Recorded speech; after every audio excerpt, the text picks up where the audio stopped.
Hi శ్రీలు family, బాగున్నారా? బాగుండాలండి.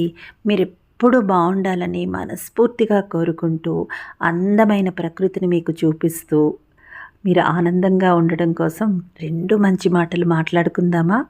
మీకెవరైనా మోసం చేశారనుకోండి, చీట్ చేసిన తర్వాత, మీకు ఆ విషయం బయటపడిన తర్వాత, వాళ్ళనింకా నిలదీయడానికి ప్రయత్నించొద్దు. ఎందుకంటే వాళ్ళు చేసింది సరైనదే అని సమర్థించుకోవడానికి తిరిగి నీ పైన నిందలు వేయడానికి కూడా వాళ్ళు వెనుకాడరు. అవసరమా చెప్పండి? మీకు తెలిసిపోయింది కదా! ఇంకా ఆ విషయాన్ని నిరూపించుకోవడం ఎవరి కోసం? మీకు తెలిసింది కదా ఆ విషయం. సో, మీకు విషయం తెలిసిన తర్వాత అనవసరంగా దానికోసం ఆలోచించడం మానేసి, మీ జాగ్రత్తలో మీరుంటే సరిపోతుంది కదా! మీరు హ్యాపీగా ఉండాలండి. అర్థమవుతుంది కదా! సరేనా?